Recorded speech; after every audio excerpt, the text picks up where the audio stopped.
भवतां समेषां ईपीजी पाठशाला परियोजनायां सुस्वागतं व्याहरामि। अहं वैद्यसुब्रह्मण्याभिधेयः राष्ट्रीयसंस्कृतसंस्थानस्य वेदव्यासपरिसरे व्याकरणविभागे अध्यापकः अस्मि। अधुना पाठे अस्मिन् अहम् अकस्सवर्णे दीर्घः एङः पदान्तादति सर्वत्र विभाषा गोः इति इमानि त्रीणि सूत्राणि अधिकृत्य तथा सर्वत्र विभाषा गोः इति सूत्र संदर्भावसरे आगतां लक्षणप्रतिपदोक्त परिभाषाम् अधिकृत्य च वक्तुमिच्छामि। तेषां विश्लेषणम् अस्मिन् पाठे भविष्यति। अत्र अकस्सवर्णे दीर्घः इति सूत्रमधिकृत्य आदौ प्रतिपादयामि। अस्मिन् सूत्रे द्रष्टव्याः मुख्याः अंशाः के इति चेत् आदौ सूत्रार्थः, ततः परं सूत्रस्य उदाहरणं, ततः परम् इको यनचि इत्यस्मात् सूत्रात् अचिशब्दानुवृत्तेः प्रयोजनम्। एतत् सर्वमुक्त्वा अकोकि दीर्घः इत्येव सूत्ररचना युक्तम् इति विषयमधिकृत्य च अत्र पाठयामि। अकस्सवर्णे दीर्घः, अकः सवर्णे दीर्घः इति त्रीणि पदानि सन्ति अस्मिन् सूत्रे। इको यनचि इत्यस्मात् सूत्रात् अचि इति पदमनुवृत्तं, तच्च सप्तम्यन्तं। तस्य अचि इति सप्तम्यन्तस्य पदस्य एतत् सूत्रोपात्तं सवर्णे इति पदं विशेषणम्। अकः इति पदं पञ्चम्यन्तं च भवति। एवञ्च अकः परत्र यदा सवर्णः अच् भवति तदा पूर्वपरयोः स्थाने दीर्घः एकादेशः भवति इति सूत्रार्थः सिद्धः। एकः पूर्वपरयोः इत्यस्मिन् अधिकारे अस्य सूत्रस्य विद्यमानत्वात् अकः परत्र यदा सवर्णः अच् भवति तदानीं पूर्वत्र वर्तमानस्य अग्वर्णस्य तथा परत्र विद्यमानः यः सवर्णः अज्वर्णः तस्य च मिलित्वा एकः दीर्घः आदेशः भवति। द्विमात्रिकः दीर्घः इति कथ्यते। यस्य वर्णस्य उच्चारणे द्विमात्राकालः अपेक्षितः सः दीर्घः इति कथ्यते। इदं सूत्रम् इको यनचि इत्यस्य अपवादभूतं तथा आद्गुणः इत्यस्य च अपवादभूतं भवति। उदाहरणेन अयं विषयश्च स्पष्टो भविष्यति। दैत्य अरिहि इत्यवस्थायां दैत्य इति अकः परत्र अरिहि इत्यत्र अकारः अज्वर्णः वर्तते। अकः परत्र विद्यमानः अज्वर्णाकारः तत्सवर्णश्च।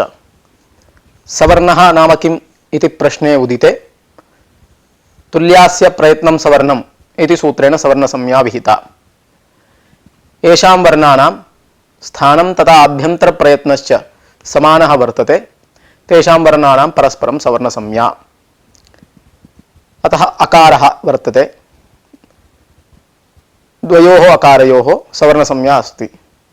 उभयोः अप्यकारयोः कण्ठस्थाननिष्पन्नत्वात् तथा विवृताभ्यन्तरप्रयत्नवत्वाच्च तयोः अकारयोः स्थानं तथा आभ्यन्तरप्रयत्नश्च एक एव इति कारणात् तयोः सवर्णसंज्ञा वर्तते। एवं च दैत्य अरिहि इत्यत्र अकः परत्र सवर्णः अच् अस्ति इति कारणात् तयोः अवर्णयोः स्थाने पूर्वत्र परत्र च वर्तमानयोः तयोः अवर्णयोः स्थाने दीर्घसंज्ञकः आदेशः प्रवर्तते। दीर्घसंज्ञकाः के इति चेत् आ इ उ ऋ ये वो अय्यौ एते वर्णाः दीर्घसंज्ञकाः।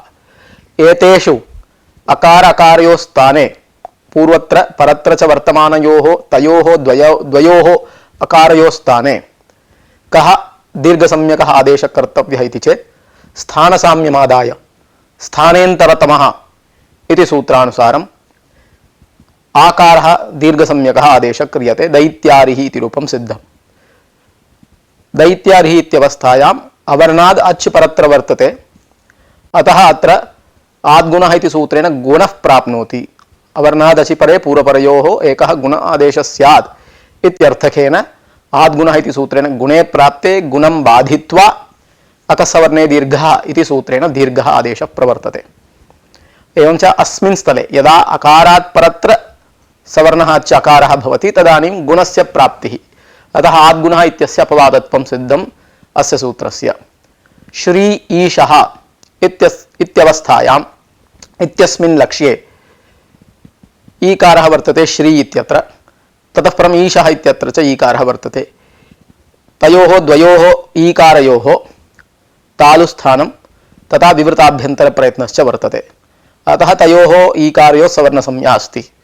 अतः अकः परत्र सवर्णः च वर्तते इति कारणात् तयोः ईकारयोः स्थाने दीर्घसंज्ञकः ईकारः स्थानसाम्यमादाय तालव्यः ईकारः प्रवर्तते। श्रीशः इति रूपं सिद्धम्।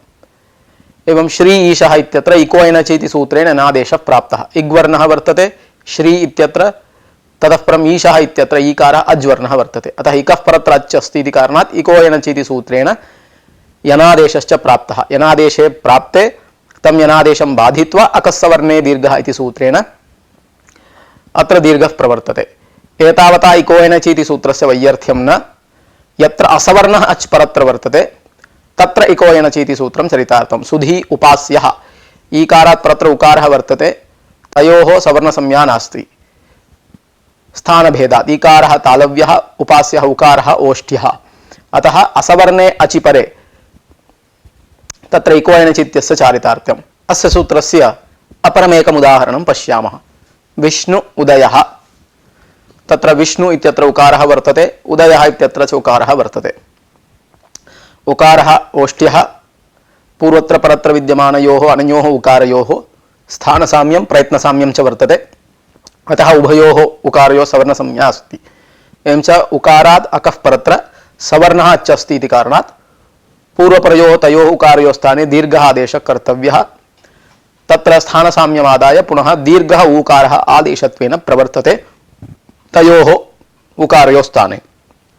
तथा च विष्णुदयः इति रूपं सिद्ध्यति। अत्रापि विष्णु उदयः इत्यत्र इको एनच् इति सूत्रेण उकारस्य स्थाने वकारादेशः प्राप्तः। प्राप्ते सति तं बाधित्वा अकः उकारात् परत्र सवर्णः च वर्तते इति कारणात् दीर्घे कृते विष्णुदयः इति रूपम्। एवं च विष्णुदयः इत्यवस्थायां यनादेशे प्राप्ते यनादेशं बाधित्वा अनेन सूत्रेण दीर्घे विष्णुदयः इति रूपम्। अतः इदं सूत्रम् आद्गुणः इत्यस्य च इको एनच् इत्यस्य च अपवादभूतं भवति। दैत्य अरिः इत्यत्र गुणं बाधित्वा सवर्णदीर्घे कृते दैत्यारिः इति रूपं। श्रीशः विष्णुदयः इत्यादौ यनं बाधित्वा सवर्णदीर्घे कृते तानि लक्ष्यानि इष्टानि सिद्ध्यन्ति। अत्र इको एनच् इत्यस्मात् सूत्रात् अचि इति पदम् अनुवृत्तम्। तस्य किं प्रयोजनम्? तर्हि उच्यते अकः सवर्णे अचि परे एव दीर्घः एकादेशो भवति इति।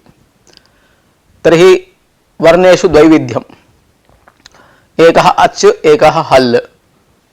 अचि इत्यस्य अननुवृत्तौ सवर्णे हलि परे च दीर्घ एकादेशः स्यात् इत्यर्थः स्यात्। यदा अकः परत्र सवर्णः हल् भवति तदानीमपि पूर्वपरयोः स्थाने दीर्घः एकादेशः स्यात् इत्यर्थः स्यात्। तर्हि तादृशं लक्ष्यमस्ति वा इति चेत् तदुच्यते। कुमारी शेते इति स्थितिः। अत्र कुमारी इत्यत्र ईकारः अक्, ततः परत्र शकारः हल् प्रत्याहारान्तर्भूतः वर्तते। ईकार शकारयोः सवर्णसंज्ञा वर्तते। ईकारः तालव्यः विवृताभ्यन्तरप्रयत्नवान् च। एवमेव शकारोऽपि तालव्यः तथा विवृतमूष्मणां स्वराणां च इत्युक्तं शकारः ऊष्मवर्णः भवति, अतः शकारस्यापि आभ्यन्तर प्रयत्नः विवृतः। अतः ईकार शकारयोः स्थान आभ्यन्तर प्रयत्न साम्यात् अस्ति सवर्ण संज्ञा। यदि अचिपदं नानुवर्तेत अकः परत्र सवर्णः हल् वर्णश्च यदा भवति तदानीमपि दीर्घ प्रसक्तिः स्यात्। तर्हि अत्रापि ईकार शकारयोः स्थाने दीर्घः ईकारः आदेशत्वेन स्यात्। तथा सति अनिष्टं स्यात्। अचि इत्यस्य अनुवृत्तौ तु शकारः अच् प्रत्याहारान्तर्भूतो नास्ति, हल् प्रत्याहारान्तर्भूतः। तथा च सवर्णदीर्घस्य प्रसक्तिः अकः परत्र यदा सवर्णः अच् भवति तदानीमेव। यद्यपि शकारः ईकार सवर्णः तथापि सः हल् एव न तु अच् इति कारणात् तत्र दीर्घः वार्यते इति अचिशब्दानुवृत्तेः प्रयोजनं वर्तते। अतः इको एनिचि इत्यस्मात् सूत्रात् अचि इति पदम् अनुवर्तनीयमेव। इत ऊर्ध्वम् अचिपदानुवृत्तिं विनापि कुमारी शेते इत्यत्र सवर्णदीर्घवारणं संभवति इति पूर्वपक्षी आक्षिपति। तत्कथम् इति वयं पश्यामः। नाज्झलौ इति सूत्रं वर्तते। अज्झलां वर्णानां सवर्णसंज्ञा प्रतिषिध्यते तेन सूत्रेण। तर्हि ईकारः अच्, शकारः हल्, अतः तयोः वर्णयोः ईकार शकारयोः स्थानप्रयत्नैक्येपि नाज्झलौ इति सूत्रेण तयोः सवर्णसंज्ञायाः प्रतिषेधात् कुमारी शेते इत्यत्र सवर्णः वर्णः परत्र नास्ति इति कारणात् दीर्घस्य प्रसक्तिरेव न। एवं च यस्मिन् हलि परे सवर्णदीर्घस्य प्रसक्तिर्वर्तते तेन हल् वर्णेन सह ईकारस्य सवर्णसंज्ञायाः नाज्झलौ इति सूत्रेण निषेधात् यत्र अनिष्टापत्तिः प्रदर्शिता सा परिह्रियते। एवं च नाज्झलौ इति सूत्रस्य सत्वात् अत्र कुमारी शेते इत्यत्र सवर्णदीर्घस्य प्राप्तिरेव न इति अत्र पूर्वपक्षिणा आक्षिप्तम्। तत्र सिद्धान्तिना समाधानमुच्यते। नाज्झलौ इति सूत्रेण यः सवर्णनिषेधः क्रियते स च सवर्णनिषेधः ह्रस्वानाम् अज्वर्णानां तथा हल्वर्णानामेव। माहेश्वर सूत्रे आ इ वु ऋ लृ इति एते ह्रस्ववर्णाः उपदिष्टाः। अतः अच् प्रत्याहारे च ते ह्रस्ववर्णाः एव गृहीता भवन्ति।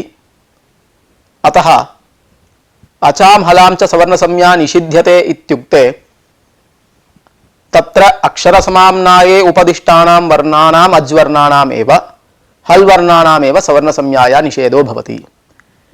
एवं च तस्मिन् अच् प्रत्याहारे दीर्घवर्णस्य असत्वात् दीर्घ ईकारेण सह शकारस्य सवर्णसंज्ञा निषेधः न भवति। एवं च दीर्घ ईकारेण सह शकारस्य नाज्झलौ इति सूत्रेण सवर्णसंज्ञा निषेधः न भवति। प्रत्युत ईकार शकारयोः दीर्घ ईकारस्य शकारस्य च सवर्णसंज्ञा अस्त्येव। अतः अचिपदाननुवृत्तौ अत्र सवर्णः वर्णः परत्र वर्तते इति कारणात् कुमारी शेते इत्यत्र च दीर्घ स्यात् इति सिद्धान्तिना समाहितम्। एवम् उक्ते च पुनः तत्र पूर्वपक्षिणा प्रश्नः कृतः। नाज्झलौ इत्यस्मिन् सूत्रे अत्र अच् प्रत्याहारे दीर्घ ईकारस्य ग्रहणं न स्यात् नाम केवलम् अ इ वु ऋ लृ एते ह्रस्ववर्णाः उपदिष्टाः स्यान् नाम माहेश्वर सूत्रे। तथापि नाज्झलौ इति सूत्रेण दीर्घ ईकारस्य शकारस्य च सवर्णसंज्ञा निषिद्धा भवति। कथमिति चेत् तदुत्तरं सूत्रं वर्तते अणुदित्सवर्णस्य चा प्रत्ययः इति।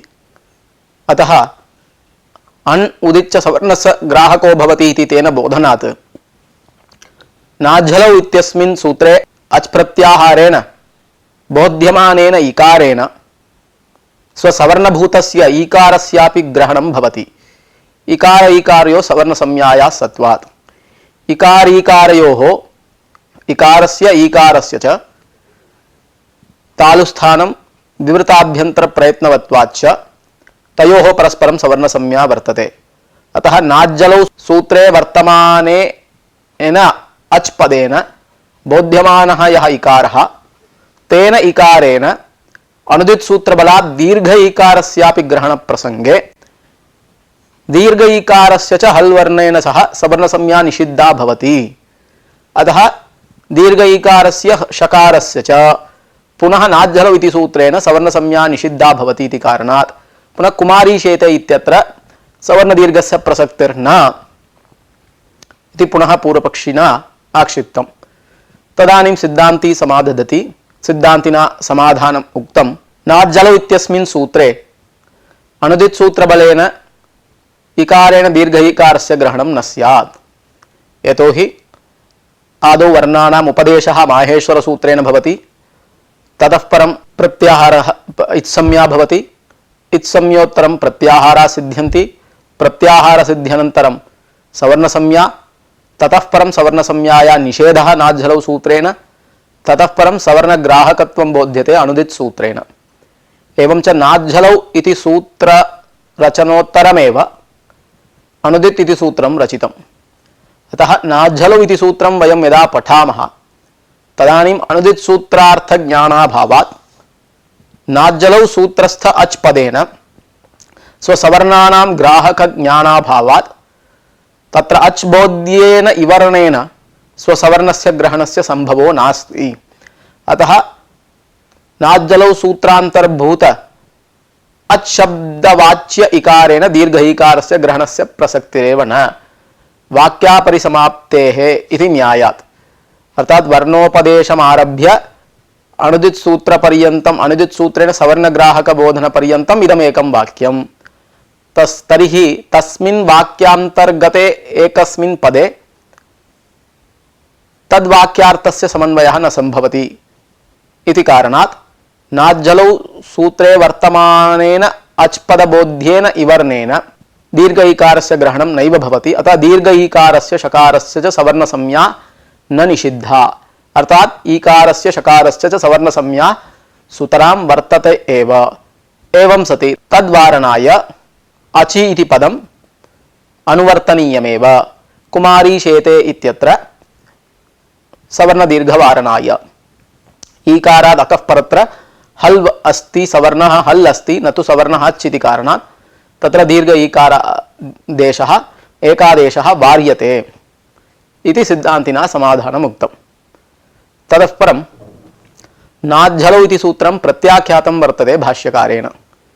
तत्र अकार हकारयोः इकार शकारयोः ऋकार शकारयोः लकार सकारयोश्च सवर्ण संज्ञा प्राप्ता एतेषां वर्णानाम् अकार हकारयोः स्थान प्रयत्न साम्यात्, इकार शकारयोः स्थान प्रयत्न साम्यात्, ऋकार शकारयोः स्थान प्रयत्न साम्यात्, लकार शकारयोश्च स्थान प्रयत्न साम्यात्। अतः नाज्जलौ इति सूत्रम् आरब्धम्। तत्प्रयुक्त दोषास्तु पूर्वस्मिन् पाठे नाज्जलौ इत्यस्मिन् पाठे एव प्रयुक्तः वर्तते। अन्यथा दधिहरति इत्यादौ यनादेशः स्यात् सवर्ण दीर्घः स्यात् इत्यापत्तिः दत्ता। अतः नाज्जलौ इति सूत्रेण तेषां वर्णानां परस्परं सवर्ण संज्ञा वारिता, परन्तु नाज्जलौ इति सूत्रं प्रत्याख्यायते। तर्हि कथम् एतेषां वर्णानां परस्परं सवर्ण संज्ञा वार्यते इति प्रश्ने तत्र प्रयत्नभेदः कल्पितः। अज्वर्णानाम् ऊष्मवर्णानां विवृतमूष्मणां स्वराणां च इत्युक्तत्वात् ऊष्मवर्णानाम् अज्वर्णानां च विवृतः अभ्यन्तर प्रयत्नः।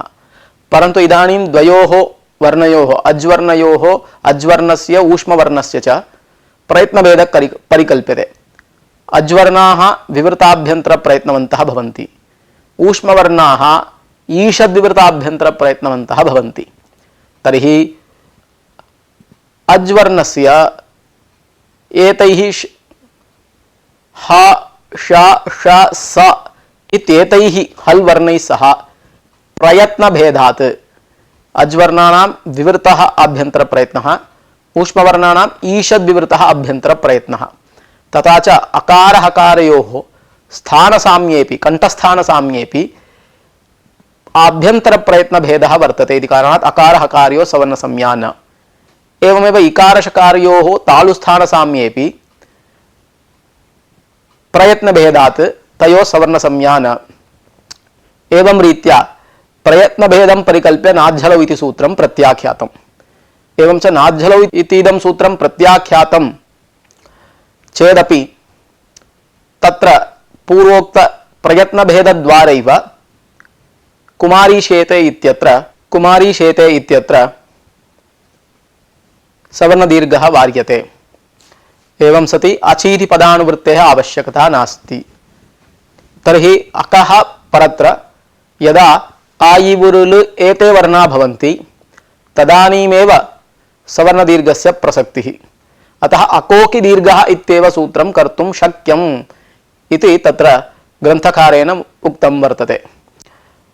एवं च अकस्सवर्णे दीर्घः इत्यत्र अचिपदानुवृत्तेः आवश्यकता नास्ति, किञ्च अकोकि दीर्घः इत्येव सूत्रं कर्तुं शक्यते इत्यायाति।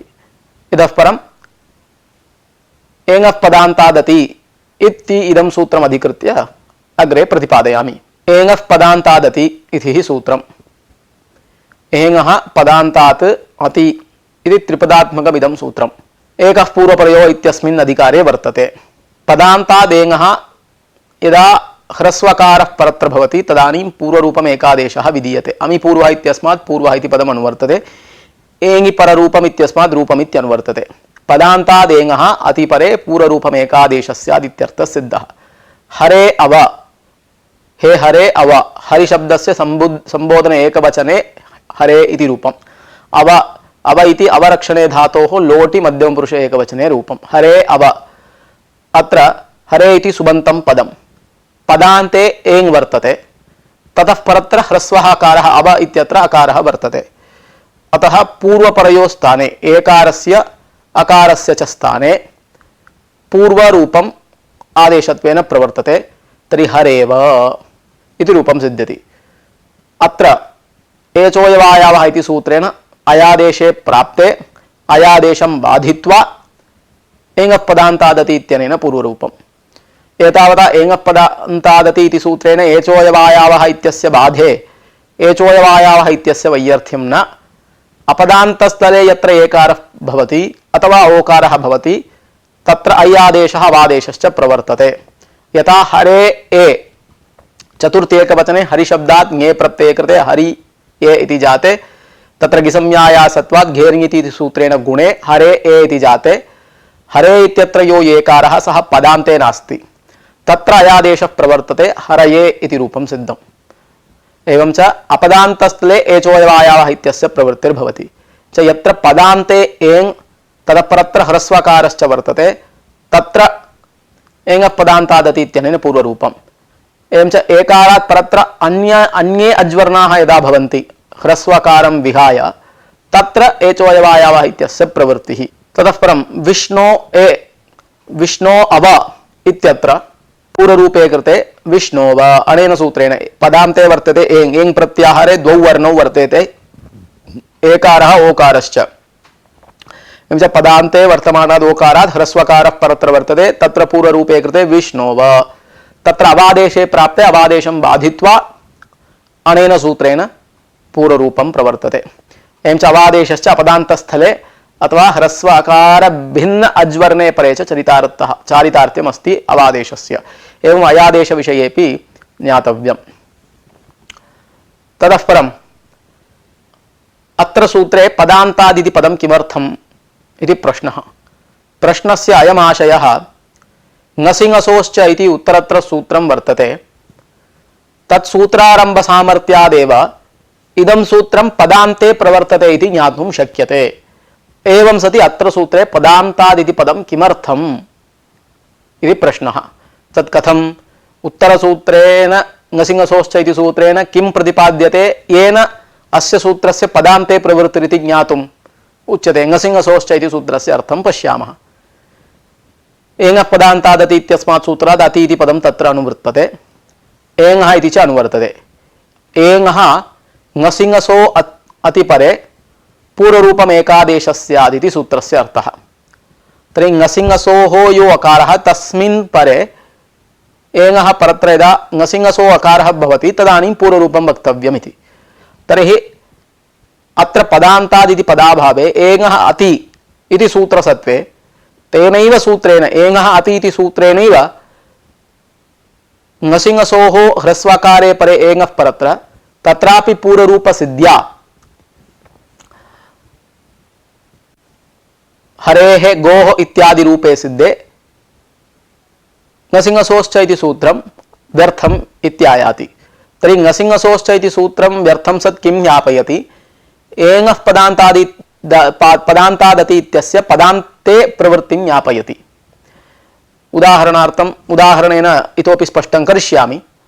हरिशब्दात् ङस् प्रत्यये परे अथवा ङसि प्रत्यये परे हरि ङस् इति जाते अनुबन्धलोपे हरि अस् इति स्थितिः। ङित्वात् हरिशब्दस्य च गिसंज्ञायाश्च सत्वात् ङसिङसोः ङित्वाच्च तं ङितं प्रत्ययं निमित्तीकृत्य घेर्ङिति इति सूत्रेण गुणे हरे अस् इति रूपम्। तत्र हरे अस् इत्यवस्थायां ङसिङसोश्च इत्यनेन एकारस्य ङसिङसोः अकारस्य च स्थाने मिलित्वा पूर्वरूपे कृते हरेस् इति रूपम्। तत्र ऋत्वे विसर्गे हरेः इति रूपम्। एवं शम्भोः इत्यत्रापि शम्भुशब्दात् ङसिङसोः परयोः तत्र अनुबन्धलोपोत्तरं घेर्ङिति सूत्रेण गुणे शम्भो अस् इति जाते ङसिङसोश्च इति सूत्रेण पूर्वरूपे शम्भोस् ततः परं ऋत्वे विसर्गे शम्भोः इति रूपम्। एवं च एङः अति इति सूत्ररचनेनैव शम्भोः हरेः इत्यादीनां रूपे सिद्धे पुनः ङसिङसोश्च इति सूत्रं व्यर्थं सत् किं ज्ञापयति? एङः पदान्तादति इति सूत्रस्य पदान्तविषयत्वं ज्ञापयति। एवं ङसिङसोश्च इत्यारम्भसामर्थ्यादेव तद्गतपूर्वसूत्रस्य पूर्वरूपविधायकस्य अस्यापि एङः पदान्तादति इत्यस्यापि पदान्ते प्रवृत्तौ ज्ञापितायां सत्यां पुनः पदान्तादिति पदं किमर्थम् इति चेत् उत्तरार्थम्। एवं सति एङः पदान्तादति इत्यस्मिन् सूत्रे पदान्तादिति पदम् उत्तरत्रानुवृत्त्यर्थम्। कुत्र? इकोसवर्णे शाकल्यस्य ह्रस्वश्च इत्यस्मिन् सूत्रे अनुवृत्त्यर्थम्। पदान्ताः ये वर्णाः तेभ्यः यदा असवर्णः अच् परत्र भवति तत्र ह्रस्वः विकल्पः प्रकृतिभावश्च विकल्पेन विधीयते। एवं च तत्र अपदान्ते प्रकृतिभावस्य ह्रस्वादेशस्य च वारणाय तत्र पदान्तादित्यस्य अनुवृत्तेः आवश्यकत्वं वर्तते। अतः तत्र अनुवृत्त्यर्थम् अत्रैव स्पष्टार्थञ्च पदान्तादिति पदम् अत्रैव उपात्तम्। अत्र स्पष्टार्थम् उपात्तं पदान्तादिति पदम् उत्तरत्र अनुवर्तते इति ज्ञातव्यम्। इतः परं सर्वत्र विभाषा गोः इदं सूत्रम् अधिकृत्य किञ्चित् अत्र प्रतिपादयामि।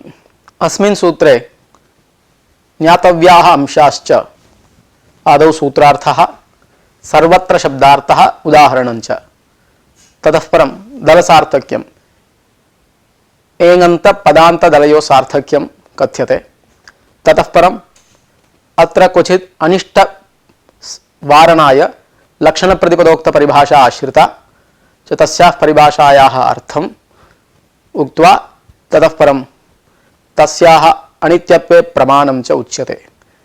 तेन तस्याः परिभाषायाः वर्णग्रहणे अप्रवृत्तिरुच्यते।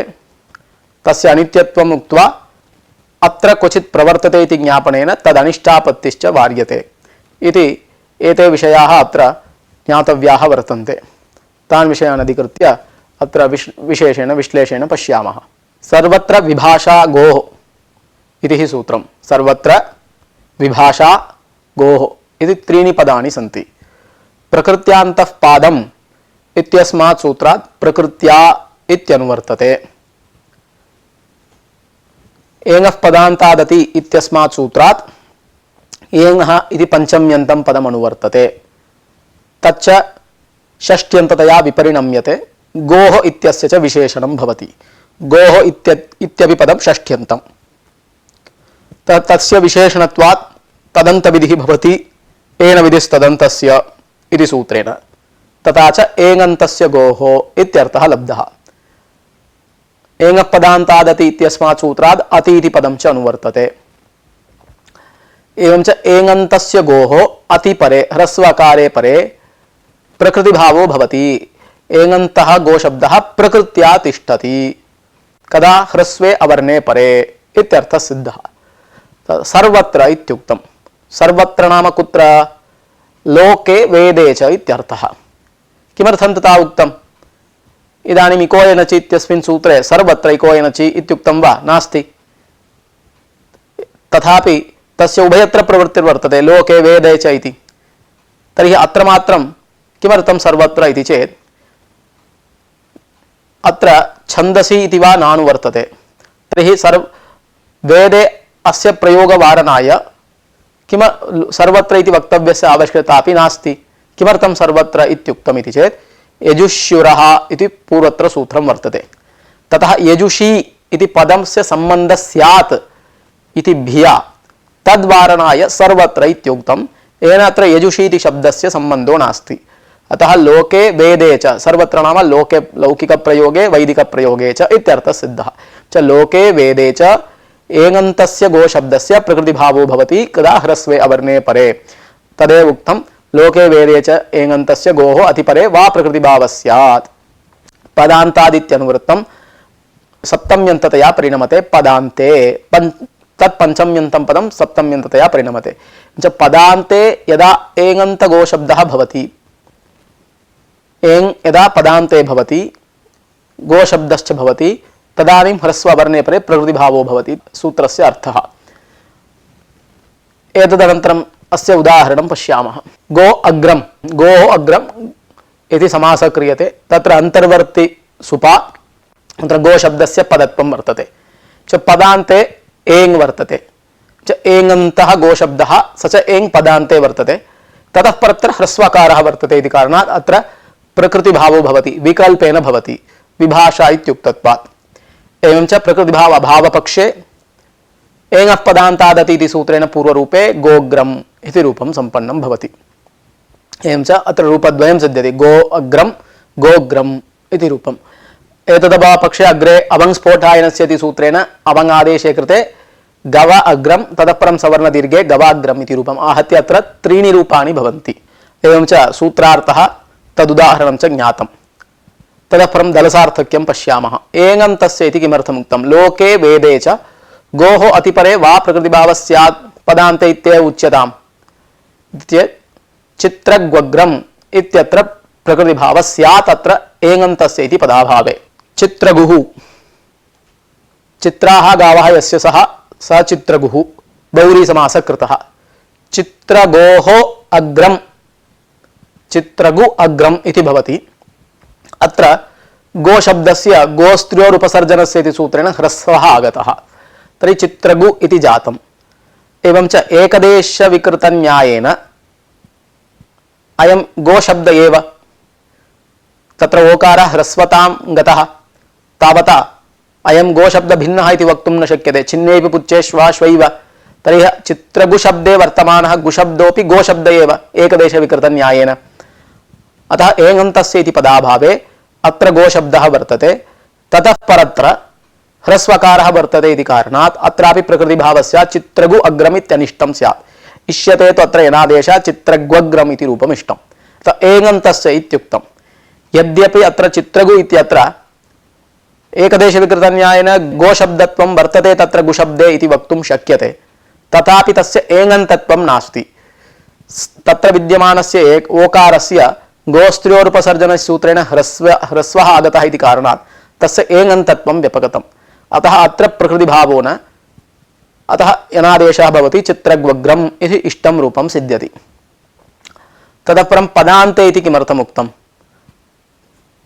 पदान्ते इति पदाभावे गोः इति इदं रूपं न स्यात्, तत्रापि प्रकृतिभावः स्यात्। गोशब्दात् षष्ठ्याम् अथवा पञ्चम्यां ङस् प्रत्यये वा ङसि प्रत्यये वा कृते तत्र अनुबन्धलोपोत्तरं गो अस् इति जाते। इदानीम् एङन्तः वर्तते अयं गोशब्दः, ततः परत्र ह्रस्वकारश्च वर्तते इति अत्रापि प्रकृतिभावः स्यात्। इष्यते तु अत्र ङसिङसोश्च इत्यनेन पूर्वरूपं, पूर्वरूपे कृते गोस् इति रूपं, ऋत्वे विसर्गे गोः इति रूपं सिद्ध्यति। यदि अत्र पदान्ते इति नोच्यते तर्हि अत्रापि प्रकृतिभावः स्यात्।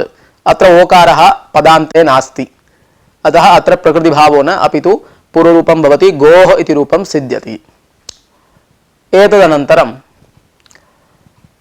चित्रगु शब्दस्य संबोधन एकवचने चित्रगो हे चित्रगो इति रूपं। तर्हि हे चित्रगो अग्रम इति अस्मिन् लक्ष्ये अत्र सर्वत्र विभाषा गो इति सूत्रेण प्रकृतिभावः प्राप्तः। तत्रस्तु पूर्वरूपम् इष्यते, चित्रगोग्रम इति पूर्वरूपम् इष्यते, परन्तु प्रकृतिभावः प्राप्तः। हे चित्रगो अग्रम, यथा वा हरे अव विष्णो अव इत्यादौ पूर्वरूपेण हरे व विष्णो व इति रूपं सिद्ध्यति, तद्वत् हे चित्रगो अग्रम इत्यत्र च पूर्वरूपम् इष्यते नित्यतया। परन्तु तत्र पदान्ते वर्तते एङ्, गो शब्दश्च वर्तते। तत्र हे चित्रगु सु इत्यवस्थायां तस्य संबुद्धि संज्ञा वर्तते, एकवचनं संबुद्धिः इत्यनेन। ततः परं ह्रस्वस्य गुणः इति सूत्रेण गुणे कृते हे चित्रगो सु इति जाते, एङ् ह्रस्वात् संबुद्धै सूत्रेण संबुद्धिलोपे कृते हे चित्रगो इति रूपं। तर्हि तत्र गो शब्दः वर्तते, तस्य एङन्तत्वं वर्तते, पदान्ते च वर्तते तत्र एङ्। अतः एङन्तस्य गो शब्दस्य ह्रस्वकारः च परत्र वर्तते इति कारणात् तस्य प्रकृतिभावः स्यात्, पूर्वरूपं न स्यात् इत्यापत्तिः दत्ता। तर्हि तत्र प्रकृतिभावः कथं वार्यते इति चेत् लक्षणप्रतिपदोक्तपरिभाषाम् आश्रित्य। लक्षणप्रतिपदोक्तयोः प्रतिपदोक्तस्यैव ग्रहणम् इति हि परिभाषा। सा परिभाषा किं कथयति? लाक्षणिकस्य प्रतिपदोक्तस्य च ग्रहणे संभवे प्रतिपदोक्तस्यैव ग्रहणं कर्तव्यम् इति। लाक्षणिकं नाम लक्षणेन संपन्नं लाक्षणिकम्, अर्थात् शास्त्राणां संचारेण यद्रूपं निष्पद्यते तद् लाक्षणिकम् इति, तद्भिन्नं प्रतिपदोक्तम् इति ज्ञातव्यम्। एवं च अत्र प्रतिपदोक्त एङन्त गो शब्दः ग्राह्यः इत्युच्यते। तर्हि चित्रगो इत्यत्र गो शब्दस्तु वर्तते, एङन्तश्च वर्तते, परन्तु न सः प्रतिपदोक्त एङन्त गो शब्दः, अपितु चित्रगु इत्यवस्थायां तत्र ह्रस्वस्य गुणः इति लक्षणस्य संचारेण तत्र ओकारः आगतः, एवं च तस्य गो शब्दस्य एङन्तत्वं लब्धम्। एवं च तत्र एङन्तत्वं लाक्षणिकं, न तु स्वतः सिद्धं नास्ति, स्वाभाविकं नास्ति, प्रतिपदोक्तं नास्ति। अतः प्रतिपदोक्त एङन्तः गो शब्द एव ग्राह्य इति कारणात् तत्र लक्षणप्रतिपदोक्तयोः प्रतिपदोक्तस्यैव ग्रहणम् इति परिभाषामादाय तस्य एङन्त गो शब्दत्वेन ग्रहणं नास्ति, प्रतिपदोक्त एङन्त गो शब्दत्वेन ग्रहणं नास्ति। तर्हि सर्वत्र विभाषा गो इत्यस्य अर्थः किं भवति? लोके वेदे च प्रतिपदोक्त एङन्तस्य गो शब्दस्य ह्रस्वकारे परे प्रकृतिभावः स्यात् पदान्ते इत्यर्थः वक्तव्यः।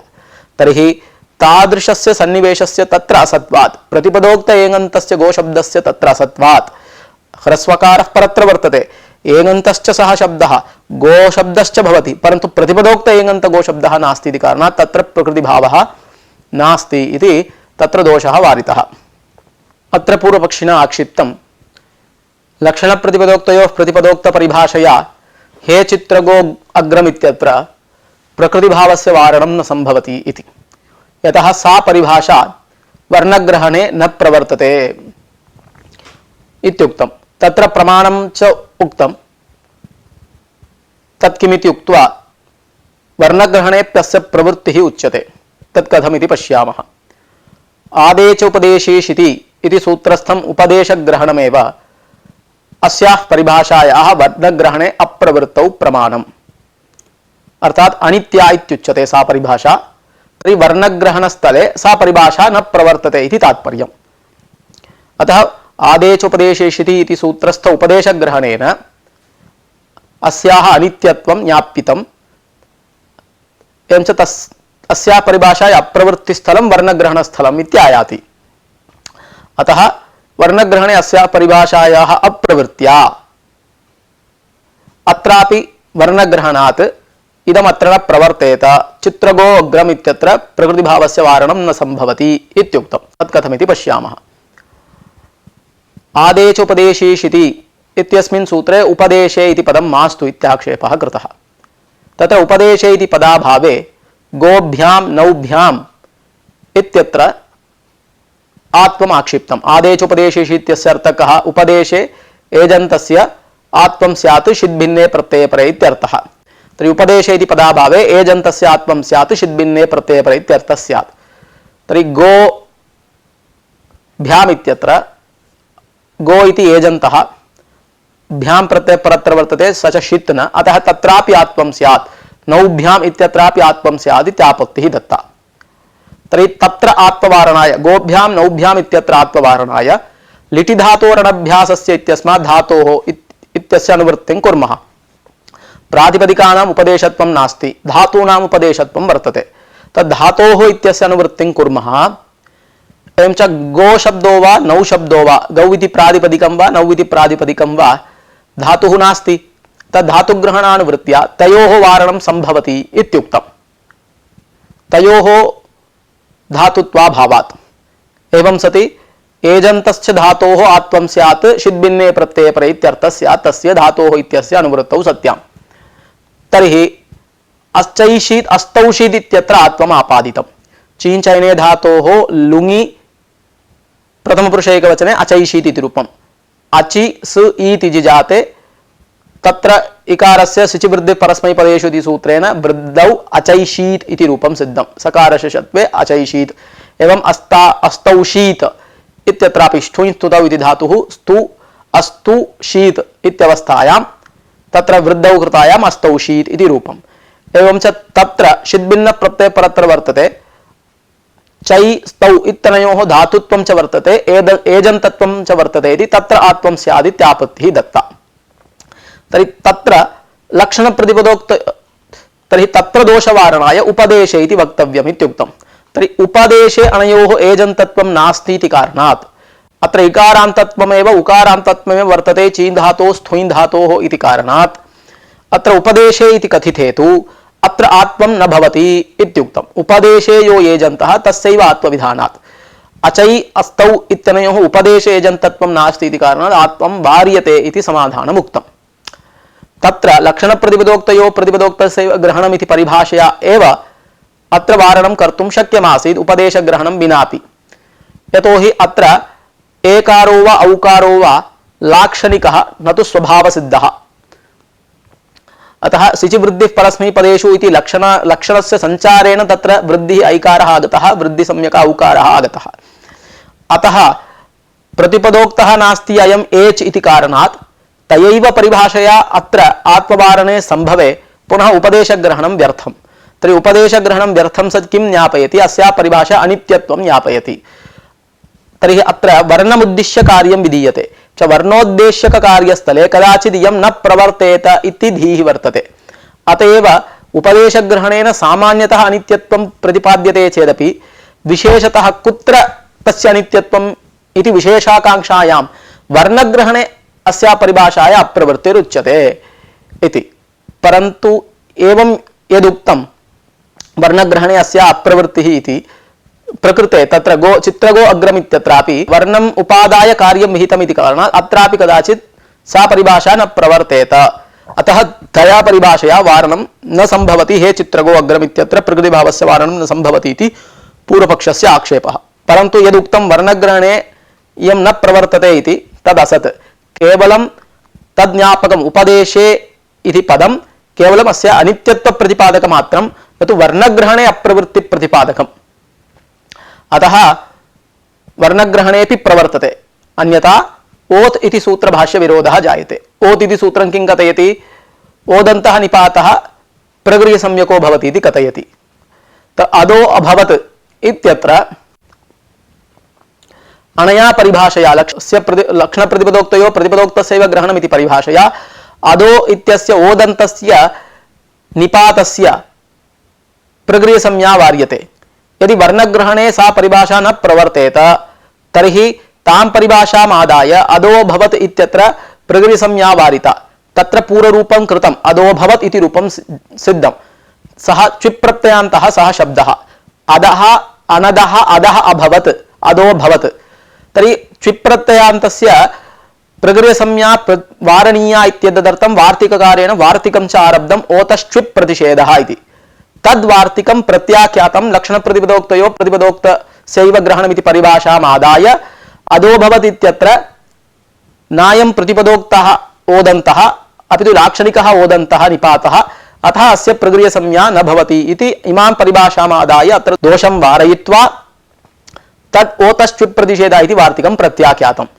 तर्हि इदं भाष्यं विरुध्येत यदि वर्णग्रहणे अस्य अप्रवृत्तिरुच्यते चेत् एतद् भाष्य विरोध परिहाराय तस्या परिभाषाय वर्णग्रहणेपि प्रवृत्तिर्वक्तव्या। अतः उपदेशग्रहणं केवलं तस्य अनित्यत्व प्रतिपादकमेव, वर्णग्रहणे अप्रवृत्ति प्रतिपादकं नास्ति। अतः वर्णग्रहणेपि क्वचित् प्रवर्तते एव। यदि प्रवर्तते तेनैव रूपेण अत्रापि तस्याः परिभाषायाः सञ्चारं कृत्वा हे चित्रगो अग्रम् इत्यत्र प्रकृतिभाववारणं सम्भवति। प्रकृतिभावे वारिते हे चित्रगोग्रम् इति रूपं सिद्धं भवति। अतः लक्षणप्रतिपदोक्तस्य प्रतिपदोक्तयो प्रतिपदोक्तस्यैव ग्रहणमिति परिभाषा अत्र प्रवर्तते। हे चित्रगोग्रम् इति इष्टं रूपं च सिद्ध्यति।